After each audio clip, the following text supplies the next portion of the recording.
Hello and welcome everybody. I want to thank everybody for joining us on a very, very busy Tuesday. I know that you have all sorts of other plans going on this week. We are actually now 1 week away from a presidential election and already so many things are going on, but we do want to thank you all for joining us and making time to be with us as we talk a bit with our community artists and some of the things that they are doing in terms of building community and whatnot. So thank you again. My name is Abraham Ferrer, and I am a staff member at Visual Communications, the nation's premier Asian Pacific American Media Arts Center. We are in the middle of our 50th anniversary year, we thank you all for joining us and supporting us, the past 5 decades. We have so many amazing things that we have going on through the end of the year and into the new year. So we encourage you to check us out at vcmedia.org. There you will find just some of the many activities that we do throughout the year, as well as opportunities to follow us and over social media, as well as to find out what we do by signing up for our weekly newsletter. This particular program is being presented in collaboration with Sustainable Little Tokyo and their latest arts placemaking initiative, ART4FSN. What I want to do is I want to bring in at this time Scott Oshima, who is the lead community organizer at the Japanese American Cultural and Community Center, and is the leader of Sustainable Little Tokyo. Scott, thank you so very much for joining us. If you can talk just very quickly about what Sustainable Little Tokyo is and what we are doing in terms of making place for artists, but also making place for artists to be in and included in the social and the political process in our communities. Of course. Hi, everyone. Thank you, Abe. I'm Scott. I work at the Japanese American Cultural and Community Center, just a couple blocks away from Visual Communications. Sustainable Little Tokyo is basically a group of organizations and people who love Little Tokyo who came together to imagine a future for our neighborhood that maintains our history and our cultural roots as one of 3 remaining historic Japantowns left in the entire nation. And so it actually began as a vision for what we want built on the last pieces of public land left in the neighborhood, because as the public, we should get to control what happens on that land.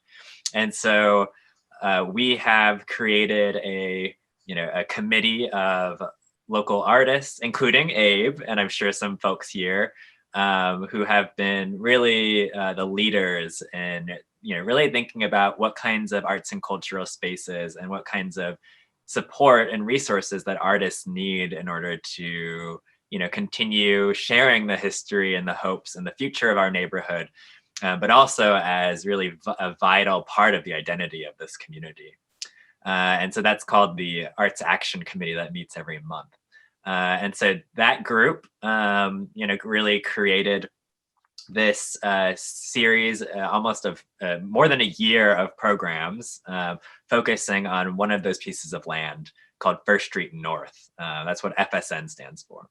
Obviously, many of those programs were canceled because of the pandemic, but that is why we're so happy that this event was able to go virtual, and so appreciative of Abe and all the artists here who are here to share their experiences and stories, and hopefully bridge more and connect more of our communities in this fight against displacement and gentrification. So thank you, everyone.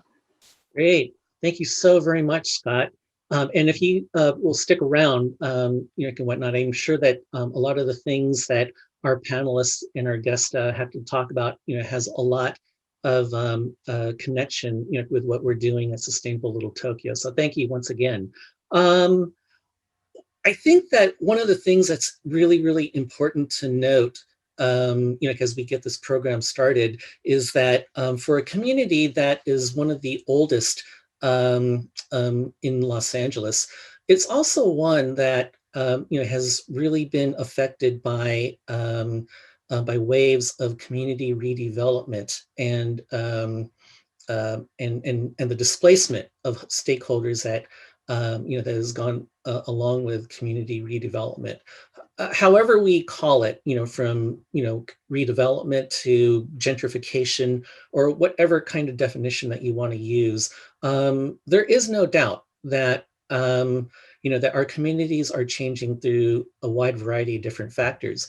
But as communities and as artists and people of color, we look at those as opportunities, to reimagine what our communities could be, with our, direct involvement and our direct feedback. So this is, that, program that we're talking about. What can us artists do? And I was actually quite intentional as well in terms of subtitling this program, Cultural Workers and Electoral Activism, I should say. Again, one of the main themes is how we exercise our power as artists and people who influence our audiences and what have you. Obviously, one way that we do this is through the ballot box, but there are a wide variety of other ways in which we do that and whatnot. And in this program, we'll be talking to a variety of folks who are working in their respective communities and people who, quite frankly, quite a few of them I've known for quite a while and worked with for quite a while, who are doing some amazing work in those communities, despite the tremendous changes that are going on there. First off, I want to introduce to you a longtime friend of the visual communications family, Ayuko Babu. I met Ayuko actually in 1992, very shortly after the LA rebellion of 1992, and in an empty lot in Crenshaw, a variety of groups gathered to come together, unite, and talk about many of the things that they are doing to reimagine Los Angeles in the wake of the rebellion. I think that of all the groups that came together, I think that Babu, his proposal was the topper. He invented a large film festival, the Pan-African Film Festival, housed it in the then brand new Magic Johnson Theaters on Rodeo Road. And since then, it's become like a total community institution. So I want to start off by welcoming Babu, to our conversation. Babu, hello and welcome. How are you doing? Very good. All right. You took me back.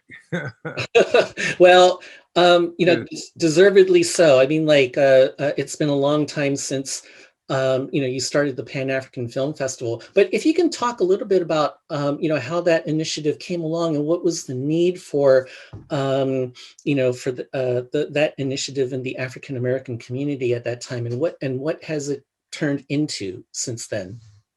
Well, the Pan-African Film Festival comes out, we come out of the 60s. I'm part of the 60s people. And when I say 60s, when we say 60s, the 60s started in really 1955 with the bus boycott led by Dr. King in Montgomery and Emmett Till's murder, horrible murder in Mississippi in 1954. Well, our whole generation, Angela Davis, Kwame Ture, etc., we all were affected by that, and we joined the movement. So I was part of the Rise of Black Student Unions. I was in SNCC, I was in the Panther Party, Black Law Student Association, United Fronts. So out of that whole struggle around the question of police brutality, question around ground education, all those issues, we began to think about, besides what I call bread and butter issues, police brutality, which the Black Lives Matters is continuing to carry on that struggle. we began to see there was a need for to raise people's consciousness and to understand our story. So many of us do not understand it. And if you don't understand your story, it's an old African proverb, Asian proverb also, that if you don't know your past, don't know your history, you don't know where you're going. And the way you tell your story in this historical period that we find ourselves living in is through the movies, the big screen, small screen, books. So that's how the story gets told. And there was a need for us to be a part of that struggle and fight to make sure the stories we wanted to be told got an opportunity and got a shot. So through a lot of research and so forth, we realized that if you don't have a lot of money to start financing films, the best way to try to influence what gets seen, what not gets, what doesn't get seen, what gets financed is through a film festival. We realized that we discovered the film festivals was a way to influence distributors. If they see a film in a festival and see that people responding to that film, then you got a shot to get that film out there. And that's what led to that. So it was a political decision and a cultural decision to get involved in creating a film festival that would be, and we also deliberately stayed, we didn't go to New York, where a lot of independent film festivals are in New York, etc. We want to stay in LA, which is where Hollywood is. So we'd be right there to influence folks. Also, it's much easier for the stars that we want to have come down by road, very easy as opposed to trying to fly in to see us in Atlanta or see us in LA, in New York. So we stayed here. So, so it was a very conscious, deliberate decision out of 20 or 30 years of struggle that led to that cultural decision. That's great. And what has happened like since that that 1992 announcement and the very first festival here in Los Angeles in, I believe, 1993 at the Magic Johnson Theater.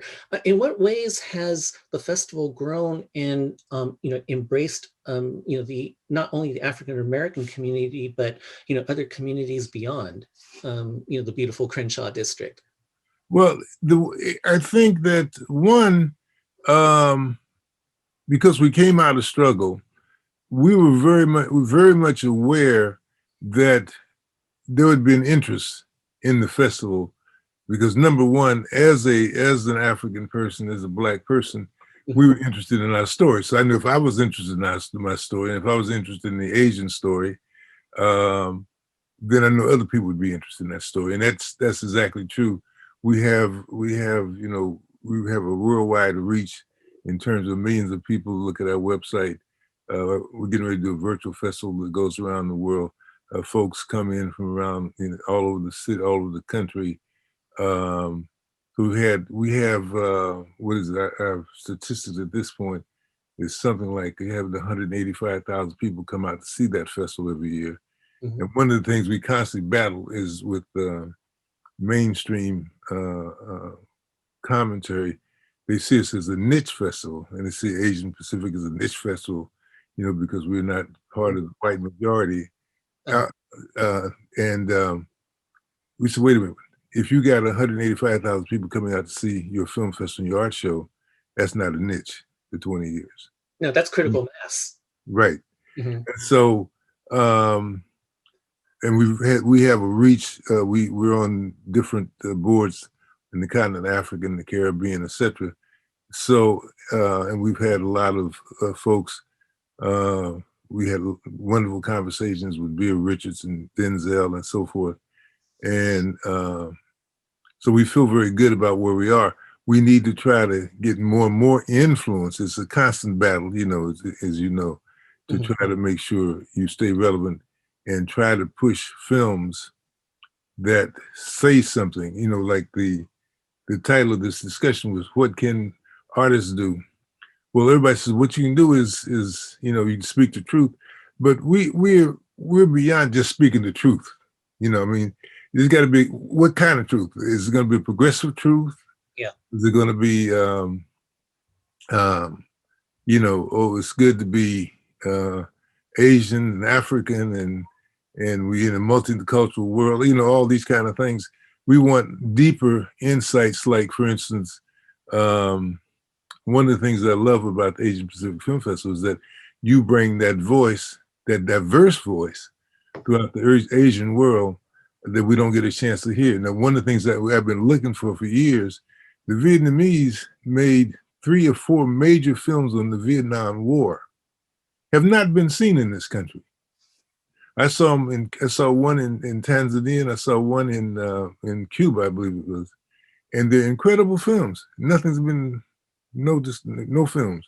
So that's an example that needs to be pushed and so we can see those films. Yeah. That kind of thing. There's been no films made on a whole host of issues. One of the issues, like, people here talk about Black History Month, etc. But one of the issues is that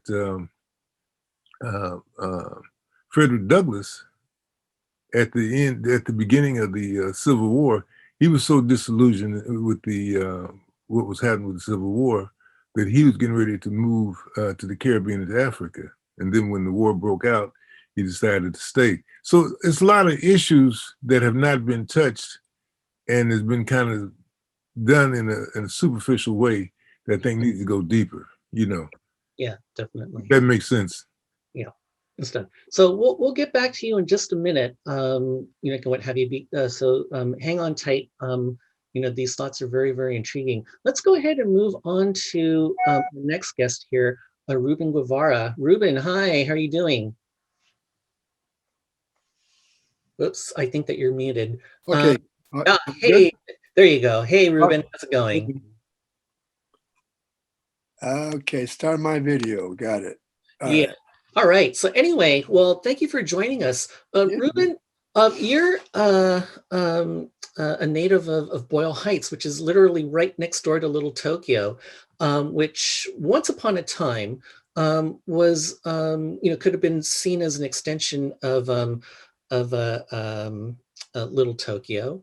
But in the nearly X number of years that Little Tokyo has been in existence, we've seen many waves of different people rolling through, from Japanese American to Jewish folks to African Americans, particularly during World War II when like that industry was happening, and then Chicano. Once again, I think Boyle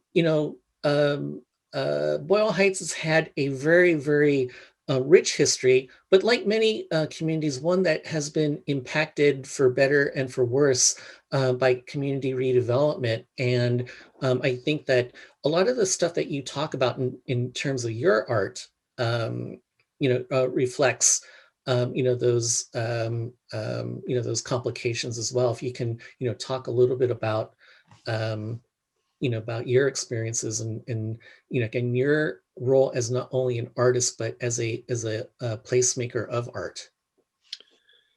Yeah, Boyle Heights has has an incredible history. Considered one of the first multicultural communities in Los Angeles. And yeah, like you said, it was a multicultural community that worked together. I've written about it a lot, and I did some work. I've been doing work with an old ballroom called the Paramount Ballroom here in Boyle Heights. Mm-hmm. I'm the historical consultant. I helped them put together an archive of the different musicians that have worked there over the years. But interesting history about the Paramount Ballroom is that it was built in the 1920s, and it was the West Coast headquarters of the Communist Party. And it evolved into a co-op bakery in the 30s. And then in the late 30s, in the late 30s, it became a ballroom. And they were the first venue in LA to bring in a Black artist to work here, because there was a strong color line that only Black artists could work down in South Central. So they brought in Count Basie, man. you believe that? 1939. Yeah, that was pretty cool. And Boyle Heights has this history of this cross-cultural and multicultural unity building. And which I've kind of tried to carry over in my work. I consider myself as a writer, as a performer, a musician, as somebody that builds cross-cultural bridges. Mm-hmm. And I think that's important. I took that idea from Jesse Jackson's '84, the Rainbow Coalition idea, if you remember that. I think that's a powerful way to build community and build awareness and making change, the possibility of making change. Uh-huh. So I focused, a lot of my work has been focused on the history of Boyle Heights. I did a project at Jana back in 2002. It was a exhibition about Boyle Heights. And I was in charge of organizing the musical history of it.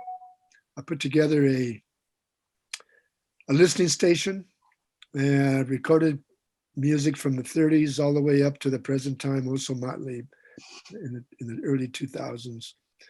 And we put on a concert out in the plaza there, a closing concert with a lot of the artists, a lot of the major artists from the era.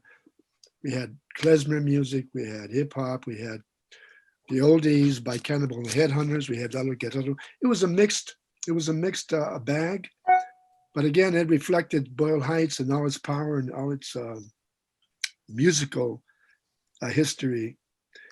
And so I kind of, I work also with Fandango Obon, with the Great Leap.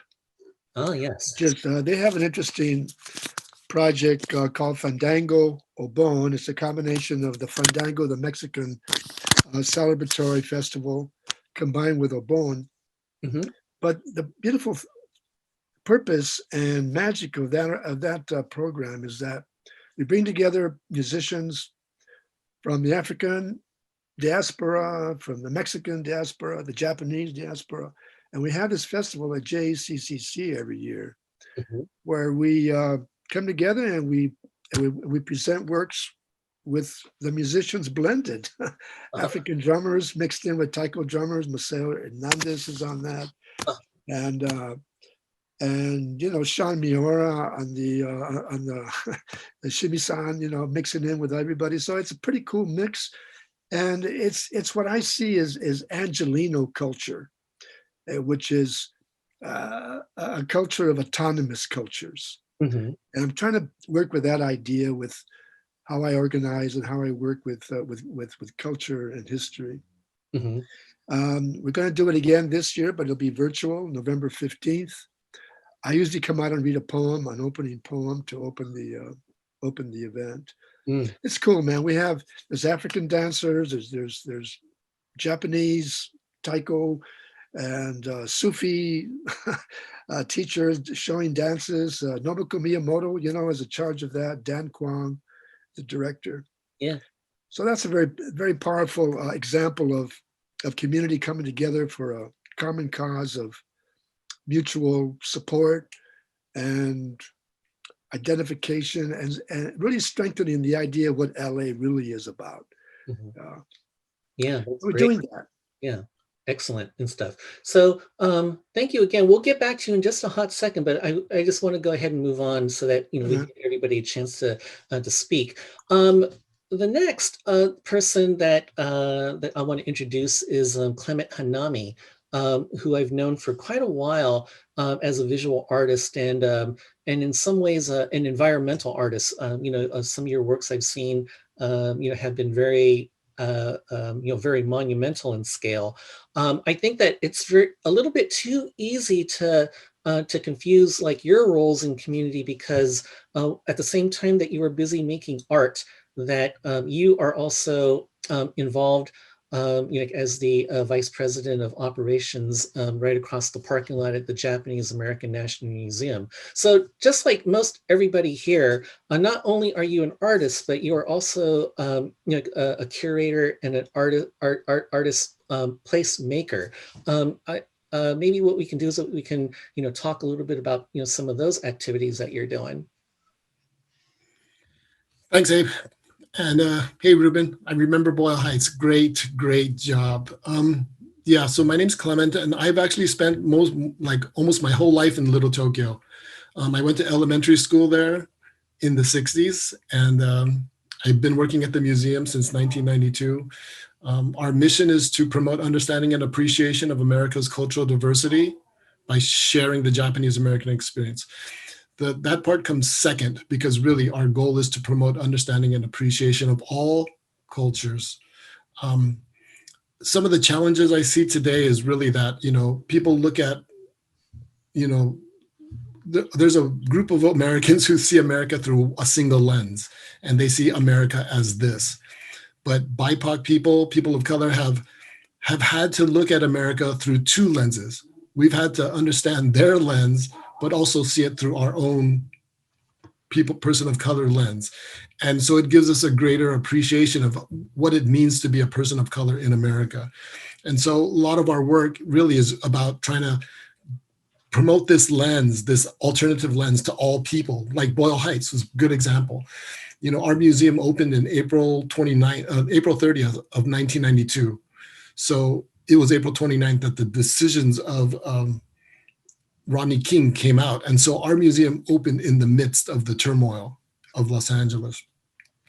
And through that work that we did across a lot of intersectional work, the first project that came out of that was called Finding Family Stories, where we did cross-cultural exhibitions with Watts Towers, Plaza de la Raza, Self-Help Graphics, Chinese American Museum, Korean American Museum. We worked with practically every ethnic institution in Los Angeles to host cross-intersectional exhibitions of art. So you would come to Janum and you would see an African-American and a Chinese-American, and people would ask, why is that person here? The goal was to show the commonalities we all share as inhabitants of Los Angeles. That work continued to evolve. That went on for 6 years. In 2005, we opened the National Center for Preservation of Democracy, where we started to show the work of other so it was about 7 individuals who fought for democracy before the war, during the war, and after the war. And it included an African-American, a Latino, a Filipino, a Native American, Chinese American, and Japanese American, and a Jewish person. And by doing that type of work, intersectional work that showed all the different people that participate in democracy, we were able to travel our work to Alabama, to the Tuskegee Airmen's National Historic Site, the National World War II Museum in Louisiana, the National Constitution Center in Philadelphia. It just opened the doors to the South, where we were able to show, again, these stories of people of color who helped to shape America. And this work continues to evolve. Right now, you're looking at a picture of artist Tracy Kato Kiriyama. Fandango Obon, they just filmed in the same location like a couple of weeks ago. We facilitated that. We're helping. Here, I'm basically a stagehand with Tracy, just helping her to empower her vision, making sure we get all the equipment, just empowering artists to help tell their story. And, all of that, simultaneously while I work at the museum and do all these different things about communities of color and doing it cross-culturally, it opens the door for me to work as an individual artist. And so a lot of the slides you have been showing is really about my work in Willowbrook. And this one is in Westmont, West Athens, where I work in a Woodcrest library on Normandy, working with kids and talking about traffic safety, because in LA, Vermont and like Century is like a ground zero for traffic safety. And so I volunteered now. I was an artist in residence for a while, but now I'm volunteering. I work with kids and we make artworks. And this billboard was up on October 26th yesterday. And really it's about trying to tell people in the community, hey, slow down. We know you're going from one community to another, and this is an unincorporated part of LA. And because of that, it doesn't get the type of attention that it needs. Doesn't have a city council, doesn't have a mayor, it's under the auspices of, a county supervisor. And so these billboards are really just trying to create safer environments for other people. So I think a lot of my work carries over from working with, communities of color, but also focusing on the Japanese American experience as well. And so in doing this work, it allows me to work with other communities, I think, seamlessly. Mm-hmm. Great. Excellent. One of the things that I think is really fantastic with you, Babu, and Reuben, is your willingness to basically cross boundaries. I think that these days when we talk about Little Tokyo or Chinatown or other communities like it, we're always talking about what is happening in that community and what have you. But then um, but I think it's also very, very important to think, about, how we, kind of, expand or actually reach, across, boundaries to embrace, other communities and other cultures. I don't know, maybe it's because of the fact that, this is Los Angeles, this is a car and transit driven, culture, and people, can go from one place to the next. For instance, like I took a trip not too terribly long ago along Wilshire Boulevard, like from the Atlantic Boulevard metro station. And, on that 720, you pass all these different, communities, from East LA to Little Tokyo, the Arts District, Skid Row, Koreatown, Midtown, to, all the way out to the ocean, what have you. So, the possibility of of encountering different cultures is very, very palpable. And I think that one of the things that um, that we have in common is that our communities are impacted or will be impacted by mass transit that is being built in those neighborhoods, and particularly like metro subway stations and and whatnot. We'll talk about that in just a minute, but right now I want to go ahead and speak with the first of two couples who are very much in in the throes or the thick of artistic placemaking. And the first couple I want to spotlight are the team of Eddy Gana Jr. and Stephanie Sajor. Eddy and Stephanie, have very, very unique backgrounds, in their relationship to art and artistic placemaking. By day, Eddy is a social worker, and he's a counselor at Search to Involve Filipino Americans Incorporated, a youth and community development center. And Stephanie, besides being a writer, she's a web developer and a whole bunch of other things and what have you. But for the purposes of this conversation, I think that one of the things that is fantastic is the fact that in the face of a changing community or ever-changing community, and we're talking about historic Filipino town, that you have found ways of making space for other artists, to shine. If you guys can, talk a little bit about, your experiences in terms of art and art making and artistic placemaking. Sure, yes, of course. So we have co-founded Sunday Jump, a community open mic series, and it was with this need of having a Filipino founded space in the neighborhood. Not to say that there was not any before or there was not any during. It was during this time, however, where Stephanie, myself, and third co-founder Janice Lobo-Sapiga was also a poet. We wanted to create a poetry open mic and how we could partner with local businesses in the area. And that was Tribal Cafe. And so by gathering folks to share their poetry and their art, they're also then able to buy a drink, get a chicken adobo panini sandwich, and everyone has a good time.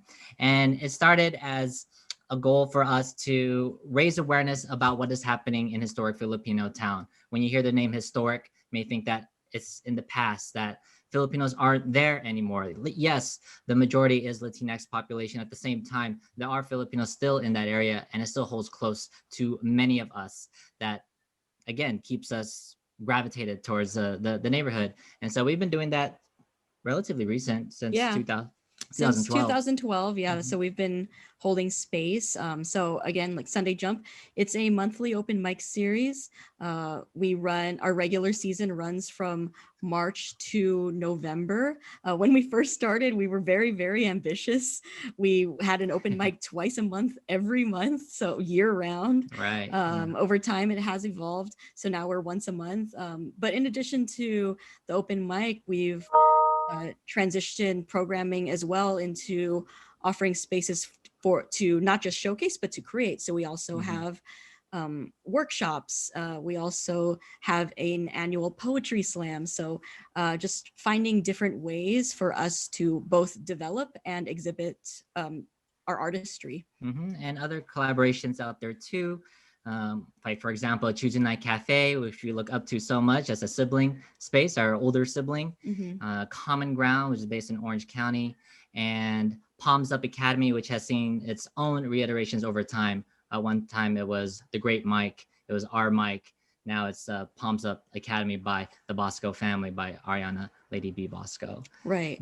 And so I think, bringing up these other spaces, I think sort of shows that at least for us, it's important that Sunday Jump isn't like, we're not in competition with other similar spaces, right? That we really truly see the plethora and creation of more spaces like this as a good thing. Because I think often people think of open mic, when we create open mics, like, oh, who else is having their open mic at the same time? Oh, we can't have it at the same time. And there's like a lot of overlapping, right? But really, like, to us, like, we don't see it as like competition. We see it as a good thing. We see it as we see other open mic spaces as other collaborators. And then it's beautiful in that way where we have our open mics, but then we'll have special showcases during the off season or during the on season, where we're then able to collaborate. Where say we have some artists from Tuesday Night Cafe coming through to Sunday Jump, and we'll do a community spotlight there. Or we have our own artists that will then create a piece of work themselves. You have a poet, you have a singer, you have a musician on the keys, and it's beautiful to see that in that moment. And all this pre-COVID-19, during COVID-19, this pandemic that we're living in now, we have transitioned to the online platform, that format. And so it's still about that consistency, providing that safe space for folks to share and express, especially now in these times of isolation, feeling lonely, not feeling that you're connected with the community. Like, where else can I go? Who else can I talk to? What pieces can be birthed from the emotions that I'm feeling in this moment? And so we've been continuing to do that, and our season's coming to a close, and we'll be in the off season and we'll take a break, but the arts will continue to live on. Right. And sort of going back to this idea of place and making space, Sunday Jump even though we are relatively a young space, we have moved locations multiple times over the past 8 years that we've been around. But I think for us, it has always been intentional to stay within the historic Filipino town neighborhood. And I think in the future, we will always be in the historic Filipino town neighborhood. We're very, very deliberate about that. So yeah, creating that space to not only provide a platform for marginalized folks to be able to share their stories, but also to invite people who maybe not be aware of the neighborhood to come and visit the space. Right. Yeah. Even in the online format, now we have it in our programming where we'll dedicate time to talk about a cultural landmark of historic Filipino town. So in that way, give that education. Before, we were meeting in person, like here we are at Filipino Worker Center right here in our background. I'll tell us more about it. It's a nonprofit. It works with caregivers and domestic workers and to fight for workers' rights. But then now we have that all in the online medium. Right. Yeah. Great, excellent. Well, thank you so very much. We'll get back to a little bit more of a talk about some of your activities, vis-a-vis, the contours of historic Filipino town as it is today. But I wanted to turn my attention to our last, duo of folks, the team of Nguyen and Brandon Soun. Lon and Brandon, I think, are very unique among this group in the sense that they are using art, not so much as a vehicle for making space for artists, but for giving community a voice. And I think that that's a very important distinction here, because down in the South Bay, in in the Long Beach area and what have you, the community that they document, the Khmer American community and other Southeast Asian communities, they've been here for nearly 40, 50 years. But in terms of being able to articulate some of the struggles that are going on in that neighborhood, And when I talk about that neighborhood, I'm talking about East Long Beach, just east of Long Beach Boulevard, and just north of Long Beach State, the big campus, there. So, that Khmer American community is a very large and very vibrant community, but it also suffers from this impression that just like Los Angeles Chinatown, their community, and the businesses and the legacy institutions there are basically like land commodities that folks can come in and swoop up. And so what they have done is that they have created what I think is a very succinct and very powerful short documentary called Chinatown, not Chinatown, I'm sorry, Cambodia Town, not for sale. I kind of like messed up there, but it's the same thing that's happening, no matter where and stuff. Lon and Brandon, thank you so much for joining us. If you guys can talk a little bit about, the situation that, that brought about the creation of your film. Yeah, thank you so much for having us. I can get us started and then I'll pass it on to my co-director, Brandon. So we found out about, well, first off, I'll share that Brandon and I both grew up in Cambodia-town, Long Beach. We call this community home. And I think I'll talk for myself personally, but my family would not have been able to survive had it not been for the Southeast Asian markets we were able to go to, the doctor that spoke Vietnamese, the social service agency that helped us apply for tax breaks in Vietnamese. This community was essential to the survival of my family, and as you see in the film, the survival of many other families as well. So for me growing up, I saw the community gradually changing. They're in the plaza that we document on the film, which is on Anaheim and MLK and Atlantic. The main story that's happening in the film is this whole plaza that includes a doctor's office, a Cambodian market, multiple small businesses like a hair salon, restaurants, a lot of businesses that our communities depend upon. The whole plaza was up for being redeveloped. So the business owners had gotten a notice basically saying, get ready, in 2 weeks, we're going to demolish this building. That's basically the notice that the business owners got. And the owners of KH Market, the Cambodian market, put a post on Facebook with a petition asking for community support. And so as I mentioned, the plaza is essential to the survival of our communities. So our community mobilized and the petition went viral. I don't know how many signatures it got, but I'm pretty sure it was tens of thousands. And it really showed the importance of what the community meant. And due to the activism of the community, there were multiple sort of events, and the demolition just sort of got pushed back and back more. The first thing that was publicized is, okay, we're not going to demolish the building, we're going to have a city council meeting. And then the city council meeting was pushed back because there was complaint that there wasn't enough time for activists and lawyers to organize and learn more about the issue before presenting the case in the city council meeting. And it's been almost a year since this incident had happened, and still there hasn't been a lot of news about the development.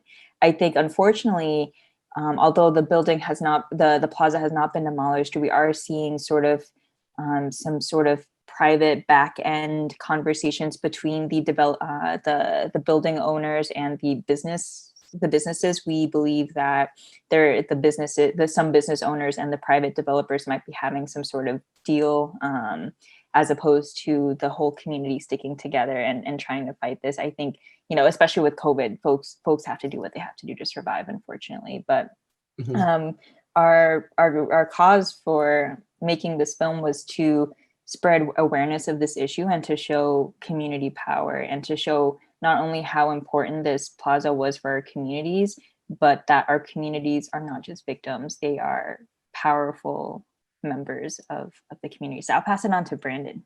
Yeah, Brandon, if you can talk a little bit about some of the experiences that you and Lon had encountered while interviewing some of the people that appeared in your documentary. And I think that one of the things that I think that is very special about the piece is the process of not just empowerment, but of self-determination, that emerges, throughout the storyline and what have you. I think it's very inspiring. I think it's something that that is characteristic of a lot of people of color communities that push back against the man. So if you guys can, Brandon, if you can talk a little bit about some of that discovery that that shows up in you guys' film. Yeah, so while we were doing the film, when we were interviewing our subjects, the business owners and community members of Long Beach, it was amazing hearing their stories about how their businesses have been there for like 20, almost 30 years, and how a lot of the community members have deep-rooted like family ties within Long Beach. Mm-hmm. And basically, a lot of them shared the same sentiment that Lan and I did when we first heard about news of the demolition. It felt like our identity and our homes were being taken by these corporations. Mm-hmm. And so through that, with the demolition and just us organizing in a grassroots manner, it was amazing just to see how much of the community came out and supported all these businesses, and just like in the forum that we see on the screen, about like 50, 60 people came out to this forum, and we just all helped out these businesses, helped them with the legal manners, and them just sharing how much these businesses mean to them, how much these businesses mean to us. And through this film, we basically wanted to show, like Lan said, how we're taking agency in our communities rather than these corporations coming in and taking basically the land that we have fostered and that we have grown our families and communities for decades. And through this film, we wanted to show that, like Lan also said, that our communities are here to stay, and that we should prioritize people over corporate profits. And yeah, that's basically all. Great. Well, I want to thank all of you for your perspectives. I want to throw a question out to everybody here. And as we mentioned at the top, obviously, there is an election that's going to be happening next Tuesday. Again, the emphasis here is, basically vote. That is your voice, that is your political power.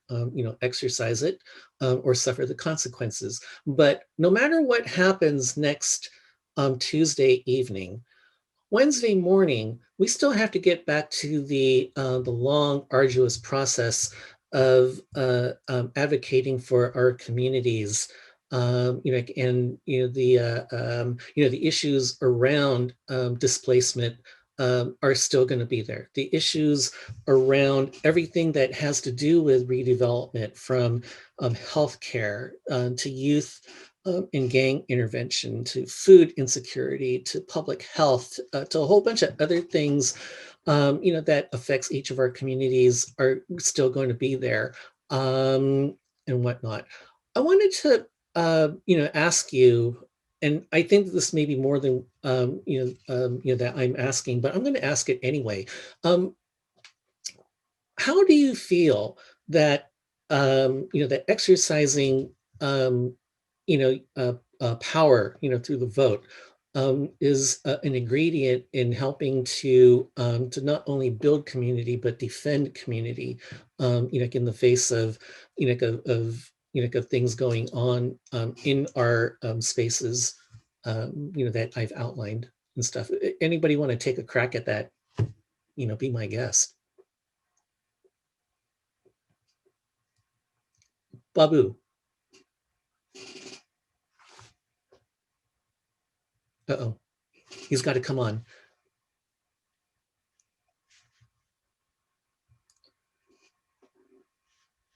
Uh-oh. Okay, Babu, I can't hear you.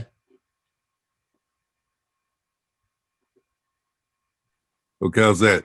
Oh, there we go. Okay. What you raise is extremely important.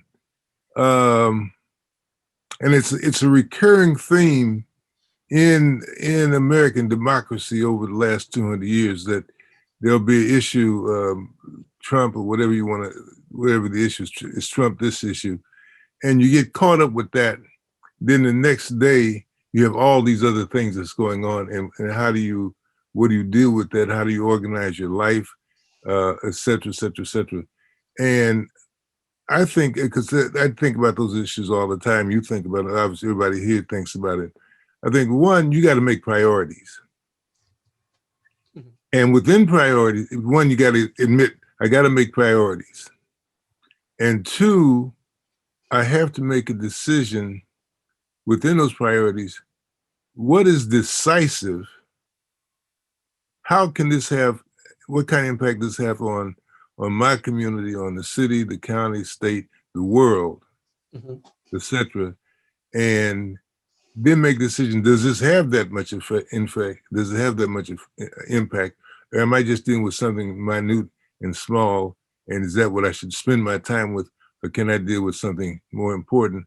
Although you may decide that what's more important may not be more important, but those critical things is how you get past that next day, because you got to make decisions. You got to say, this is as important as Trump, but the next day, in terms of the community I'm working in, what's happening with it, even the question of gentrification, and do we have the power to withstand the economic forces that are pushing, gentrification? And do I spend my time fighting? There's a whole saying about you spend your time with the boulder pushing up a hill, then it comes down a hill. Do I spend my time on that? Because you may not be able to win that gentrification issue. Mhm. You got to also decide what you want. So these are the kind of things you have to really decide and do it in that kind of way. Yeah, yeah. For Reuben and the steady team, as well as Brandon and Lon, you're in communities that are in flux right now. The whole thing about Boyle Heights and art washing, is something that is very recent. It's like on my mind all the time. And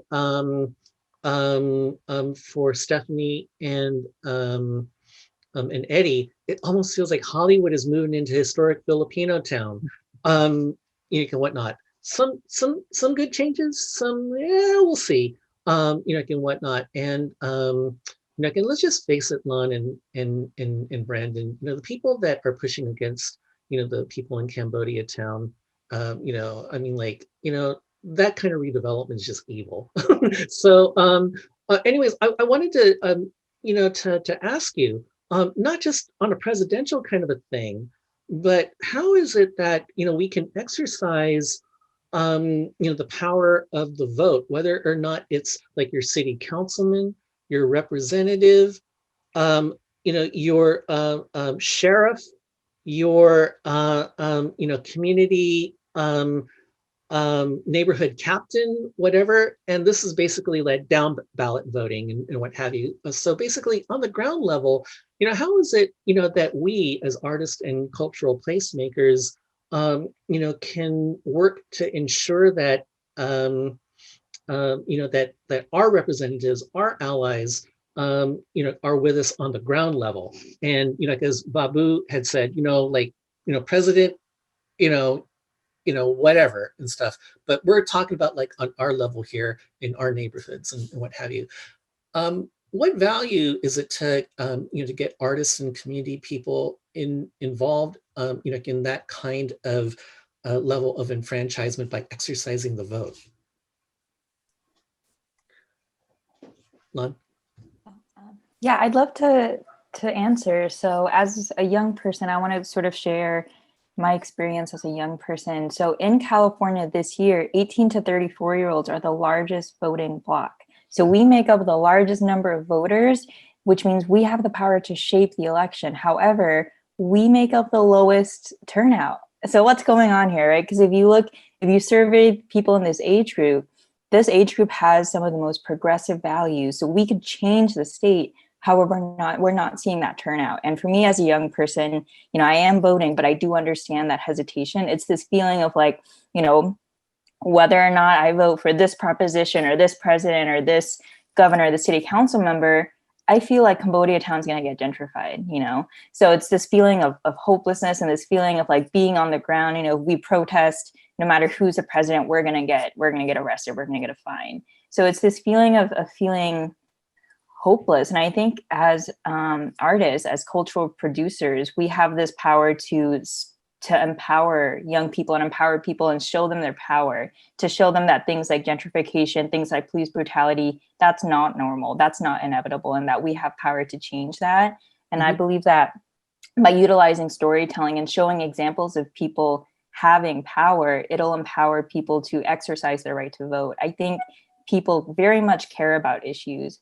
There's this idea, especially within the Asian American population, there's this idea that Asian Americans don't care. Asian Americans have some of the lowest voter turnouts of any race, but we're also the least likely to be outreached to by any candidate or ballot measure.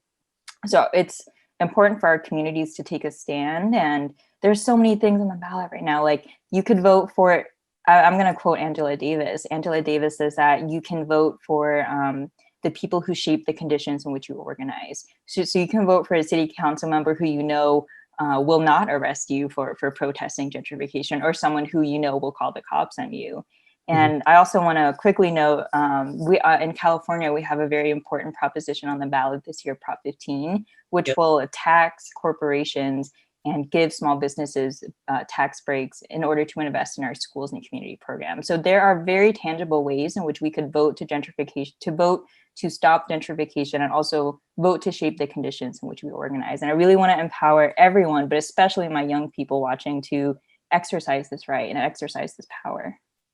Great. Any other thoughts on that? Stephanie? Yeah, I just wanted to talk about even after the vote is how can we hold our officials accountable? I know that Brandon and Lon talked about how you had like a community forum, right? And had people come out. The same thing actually happened in Filipino-town in the past couple of years, where the city was trying to push an initiative called the Design District, in which they were trying to get rid of a lot of like certain types of businesses over other types of businesses. Like mechanic shops, Getting rid of mechanic shops, even mental health clinics, and instead prioritizing things like dog boutiques. It was pretty bad. It was pretty transparent in what they were trying to do. And so I think Sunday Jumps was able to use our platform and to let people know about this happening. Like, it was literally going to affect the street that Sunday Jump has our open mic. And so we for us, like, using the arts is an avenue in order to create change, right? To bring awareness. Luckily we were able to participate in a community forum and hold our officials accountable. And at least in the meantime, that design district is on hold. So it isn't happening right now because of the outrage that happened.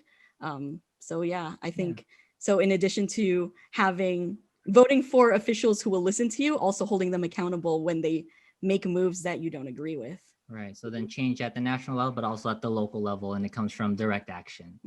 Yeah, so that definitely. Ruben, your thoughts? Oh, I can't hear you. Okay. Yeah. Okay. I was very encouraged by the recent recent protest marches, and it just goes to show you, and a lot of it was younger people, and very mixed. So we still have the streets to deal with, to work with, and I think it's going to make. I think it woke up a lot of young people as to what power they have with coming together and addressing issues. And I think it woke up the country, woke up the world, so that's important to keep in mind. The battle, the struggle doesn't end. It'll continue no matter who wins. Yeah. Another way I think that's a very positive way that's as gentrification is being attacked is by these community investment funds. I know Little Tokyo has one set up, and so does Boyle Heights, where people, stakeholders, can just invest in buying buildings and holding on to long-time community businesses that are threatened by being torn down, where you can keep those buildings alive, those shops alive. And so that's another avenue to look at, community investment funds. And yeah, I don't know, we just, I've seen a lot of elections, man. I go back to Eisenhower, so and it's it just, the pendulum swings back and forth, Uh-huh. and the country just rocks and rolls with how that pendulum swings. Yeah. And like I say, we just got to stay strong as artists, keep our voices strong, and stay committed to our ideals and what we believe in. Mhm. And it's medicine for ourselves, and it's medicine for the community and the world. Stay Great. true to what you believe in and don't give up. Oh, we have time for a couple of questions that came in the short amount of time that we have, here together. Let's try and see if we can answer this very succinctly. From Steve Beeson. Hey, Steve, how you doing? Thanks for joining us today. He asks, how can artists combat the racism and trigger-happy tendencies of police departments across this country? And I think. With the things that were happening in June, around Brianna and, and George and others like them and stuff, we saw, what happened and what have you. And, our American president, at least that's what he calls himself, our American president is all but threatening very similar action if, the election doesn't go his way next Tuesday. That's not for me to say. You still got to vote. But Steve does ask that question. How do artists combat racist cops and the racist tendencies of law enforcement? Anybody out there?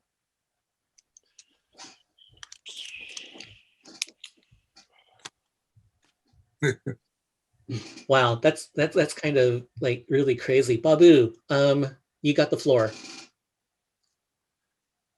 Let me say this. One of the things that artists have not done around this issue enough, we've allowed the larger society, the larger white community, mass media stuff to kind of shape the discussion in terms, let's work on trying to change people's attitudes. Let's work on trying to change people's hearts. Let's try to work on all, morality and so like, that's all nonsense. Mm-hmm. We thought that in the 1960s, and now this movement has gone way past the 60s. When we say 50, starts to 55 to the Vietnam War, we were very clear. Dr. King was very clear, Stokely Carmichael, Angela Davis, we were all very clear when we said, it's first of all to change people's behavior. And then you change the behavior, then you change the consciousness. You don't hear that discussion at all. Mm-hmm. Now, and the way you change the behavior is that you win the struggle in terms of changing the rules that govern the police and charge them with murder, all these issues that we hear all the time, and then send them to jail and execute them. Now, once you begin to do that, you change people's behavior, because they're not gonna give you an example. This is a direct example from our past history. Mm-hmm. When the Black Panther Party and the Community Labor Patrol in Los Angeles was following the police and observing the police in civilian stops, this is a proven fact. If you see the film, PBS film, Agents on the Black Panther Party, Vanguard of the Revolution, you look at that, mm-hmm. They interview policemen who did those stops. And when the Black Panther Party Huey Newton, Bobby Seale showed up with shotguns and 357 Magnums to observe what they were doing. Police brutality went down 80%. 80% because they had to deal with a reality. Now, then when you put people in jail and give them 50 years in jail and put them on death row, their attitude will change. Now, in segregation, you saw all the water fountains and so forth and so on. Now, if we spent our time trying to change people's attitude about it, we still couldn't get a drink of water today. Now, we passed laws that it was illegal to do that, and you lose your business fines and so forth and so on. So the next generation, there's no issue in a swimming pool. There's no issue getting water from the fountain because the penalties have been too great. So you have to, one, work on changing behavior and not attitude. Attitude will come after behaviors change. And that has to really be clear at this point. Right. I think that also your response also goes into another question that we got from Anthony Dunbar.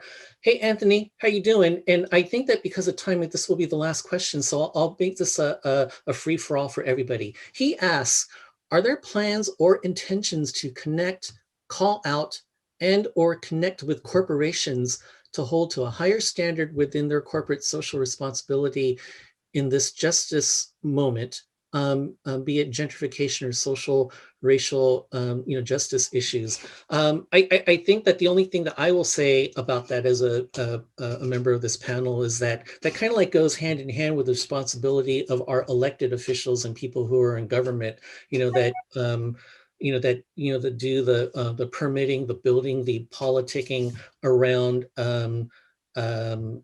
around how communities are imagined and what have you. I know that unfortunately we don't have anybody from CCED, the Chinatown Community for Equitable Development, but I think that they have a special relationship right now with their city councilman who's literally selling off big parcels of land to developers and closing down mom and pop businesses and driving people out. You see it in Chinatown, and this is a phenomenon, that people that are illustrated in Lon and Brandon's film, are trying to push back against, and the same thing in other places like Filipino Town and stuff. Does anybody have any thoughts as to whether or not we do have that power to push back, to hold our corporate partners or elected officials hold their feet to the fire and work with community?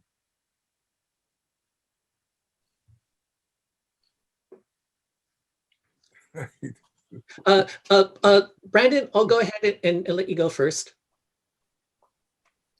Yeah, so I'd like to share that throughout this pandemic, I've seen that in Anaheim Plaza, the place that we cover, CAMBODIATOWN Not For Sale, actually a lot of businesses have closed down due to a lack of business because of this pandemic. And what I hope for, and what I'm scared of, is these vacant properties are going to be sold to like larger corporations instead of them being taken for small like mom and pop ethnic businesses. And the way that I view corporations, given their history in America, is that they're pretty heartless. They don't care about people or communities. They only prioritize their own profit. And because of that, I feel like, in my opinion, there's not that many ways to hold them accountable besides to boycott their products or services.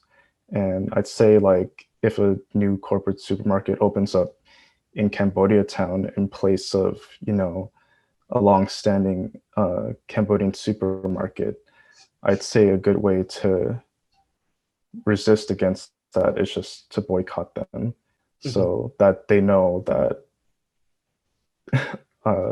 in a way, like, they shouldn't be here, and that they're taking up space for our own ethnic businesses that provide all these services and like ethnic products for our own communities, rather than just them taking money from our community rather than taking the money and then sharing it among our communities instead of themselves. Mhm. Yeah. Babu, very quickly. Ralph Nader is an example for all the folks, the young people here, who showed you when he struggled against, what's the name of the car he struggled against in 19, unsafe at any speed. The book, he was the first person to stop a car that was horrible and thousands of people were killed in that car. That's how he became famous, by making the decision that he would go after that car because there's all kind of safety issues. And he did that because he lived in an apartment that was $65 a month, and he used the law library and made a sacrifice and went after and changed the law. You can do it, but you got to make the sacrifice, and you got to use examples and look up Ralph Nader and see the example he over the years in terms of the corporations can be stopped, but you got to make that commitment. Definitely. Any final words from any of our other panelists? Clement or or the Steady, duo and stuff. Any final parting words? I would just, whatever. Yeah. only thing I would like to just add is everything that everybody's saying is so spot on. I think, Little Tokyo is very lucky that we have so many people that care about the community, whether it is the Little Tokyo Impact Fund with Bill Watanabe, and LTCC is constantly, Little Tokyo Community Council with Kristen is constantly fighting an uphill battle. We're not against development, but we want community participation and sometimes community control to ensure that what's created is best for the community, because it's inevitable. But yeah, there's not a war to be won. It's just a constant struggle that the community has to organize and fight against. Yeah, great. And on that note, I think that I got the signal. I think that we're going to be wrapping up and what have you. But very quickly, I want to acknowledge some organizations that have been very helpful to visual communications and to all of us here, as well as talk to you a little bit about some of the things that we got coming up.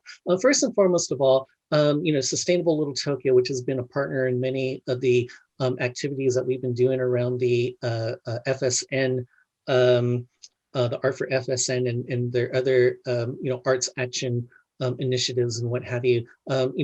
Please check them out. I'll have Scott come back in just a hot second to say a few final words and what have you. This weekend, as a matter of fact, they are wrapping up their fall activities with the second and final weekend of Haunted Little Tokyo. There's going to be some information on that that Scott will talk about very soon.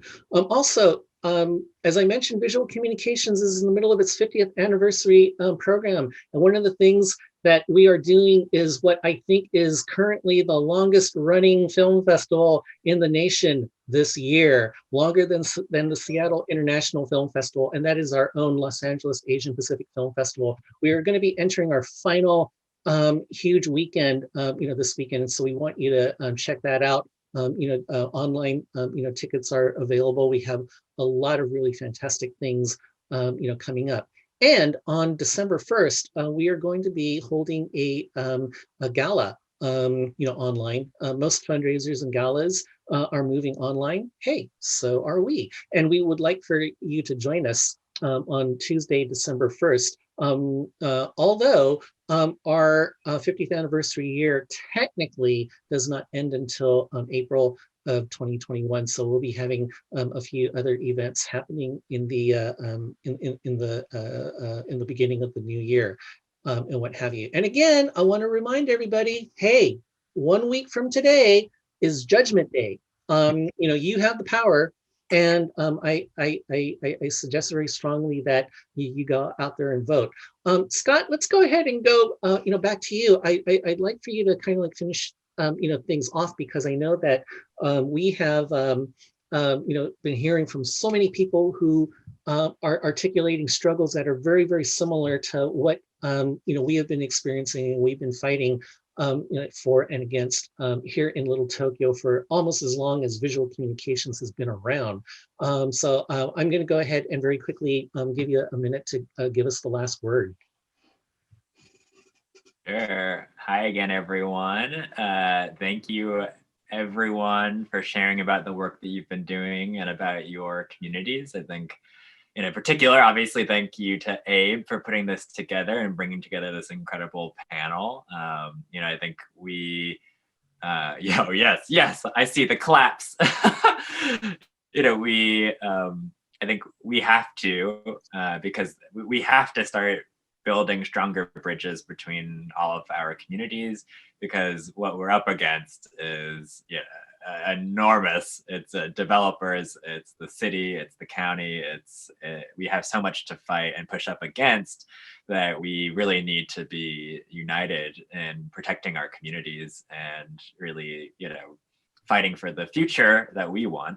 And I think it's been so inspiring to hear, about the ways that artists are a major part. We're not only obviously part of the community and part of the sort of life and soul and the spirit of a neighborhood, but it's also, yes, a way to share our stories, to share our voices, but also it's a way to kind of it's an entry point for people to learn to love a community, and with that love comes political power. When you feel connected to a neighborhood, when you feel like you belong, then you will fight for that place and you will fight for your community. So, very thankful to hear the many ways that artists are doing this work, that, each neighborhood is unique. Each neighborhood is up against different battles. But it's so exciting to see the ways that we all intersect in this work. Originally, this series was planned as a part, gearing up for obviously the national elections, but also our local elections. Our Little Tokyo's council member was up for election, but the seat went in the primaries to Kevin De Leon. And then our council member was arrested for accepting bribes from developers. So obviously, it just goes to show what the kind of fight that we are in. But really hope that you stay involved, support visual communication, support the film festival, the incredible arts and culture in Little Tokyo, but also, as you can see, all these incredible arts organizations and events and performance series and festivals all across, the LA region and OC, and Long Beach. So please support these artists. It's part of, how we keep our neighborhoods thriving. Great. And please, get involved. Abe shared our website. We have many events, many different ways to plug in. So Great. Thank you so much, everybody. Great, Scott. Thank you so very much. And again, thank you, everybody, all the panelists and what have you. This concludes our presentation. Again, remember, get out there and vote. Make your voice heard. So thank you again, everybody, and you stay safe. Have a pleasant evening.